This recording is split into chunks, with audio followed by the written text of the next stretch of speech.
Hey guys, welcome back to Gypsy Rose Papery. In today's video, we are going to work on full moon journaling. So I hope you guys can join me. Go grab your supplies and I'll meet you right back here.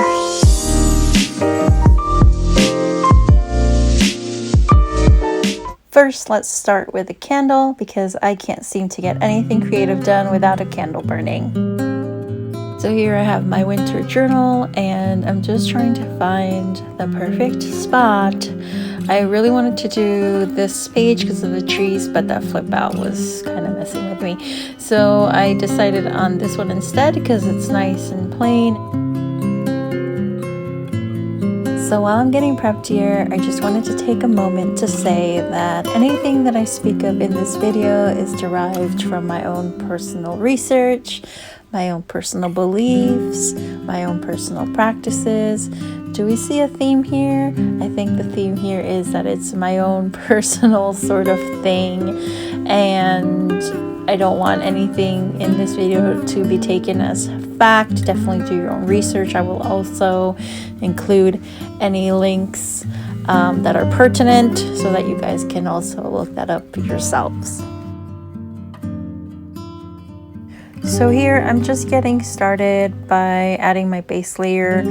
I wanted something that had a lot of texture, and the closest thing that I could find was this coffee dyed glassine bag, which worked great.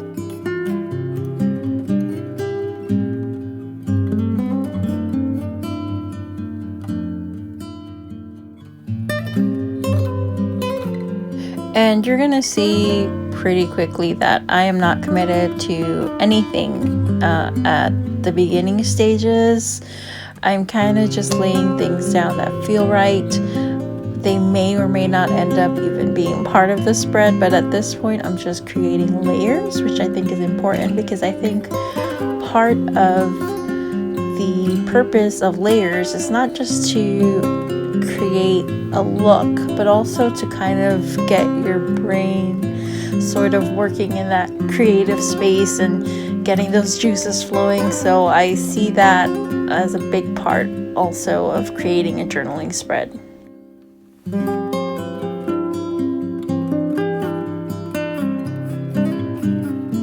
The January full moon is also known as the wolf moon, and it has several other names, but some of them and sort of the ones that call to me are cold moon, frost exploding moon, and severe moon. And again, I'm sort of kind of taking this all into account while I'm creating this spread up in my brain.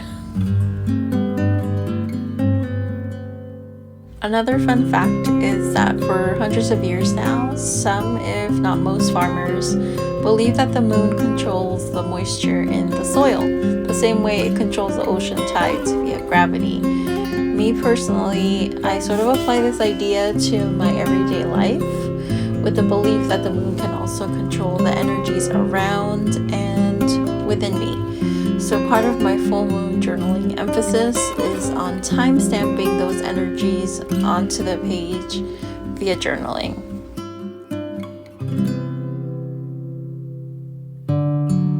In the same way that the ground is more fertile during the full moon, I believe that this is a great time to make goals and create the plans needed to make them into a reality. Another phrase that I more frequently use is setting intentions or setting one intention. If you're into astrology, you can add an even more complex layer to this by looking up the astrological sign of whatever moon it is that you are following. Now, I'm not very well versed in astrology, so I'm not going to do a disservice to those that spend literally decades studying it, sometimes their entire lives. But I can tell you that this full moon falls under the sign of Cancer.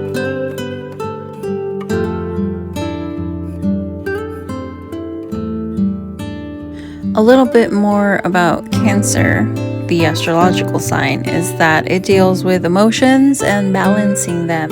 I don't have very many Cancers in my life, so again, I can't really speak to it.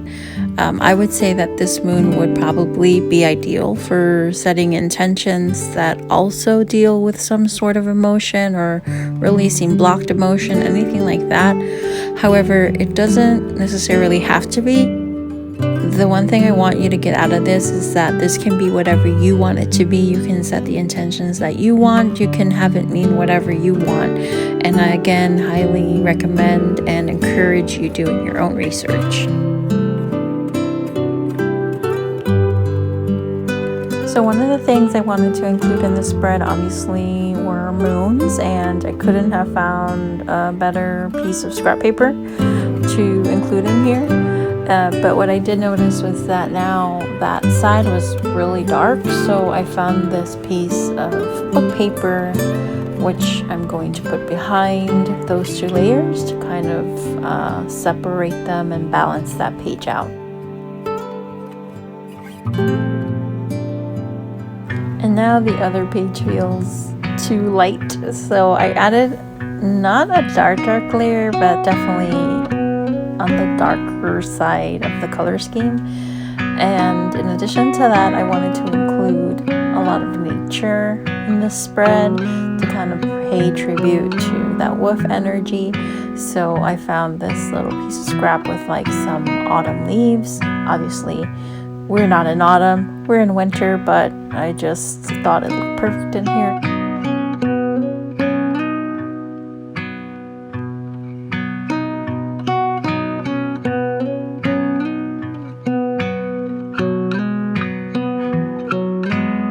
So as I'm doing this spread, I'm really focusing in on that wolf energy and sort of like that idea that they were howling more because they were hungry and there wasn't enough prey.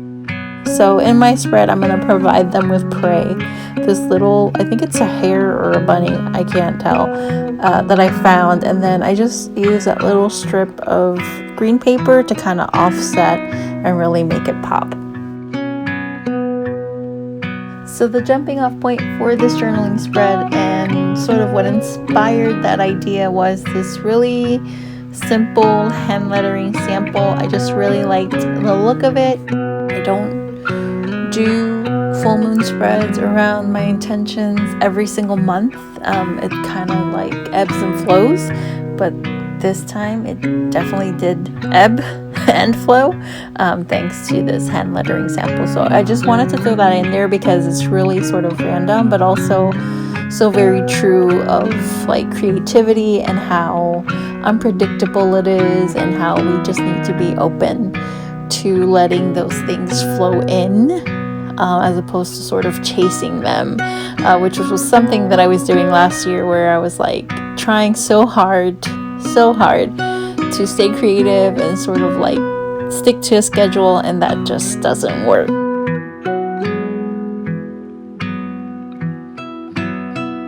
Then I was on a mission to find a wolf in this antiquity sticker book, and in retrospect, even as I'm watching this, I should have just printed it, but I thought I saw a wolf in here, and I did, but it ended up being a coyote. But you know what? In our journal spread, it's a wolf, so we're gonna go with it.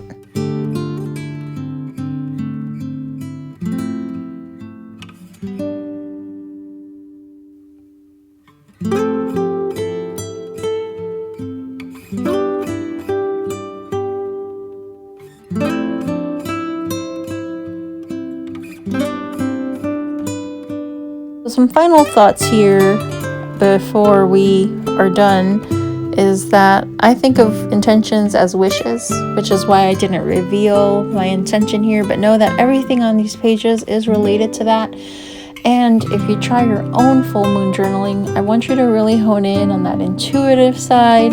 Think about what it is that you want to portray as your intention onto the page, and that's the best way that I could explain it. I would love to see what you guys come up with. If you try it, just hit me up over on Instagram and tag me. But with that, I want to say thank you so much for stopping by. I love you so much, and I will see you on the next one. Bye.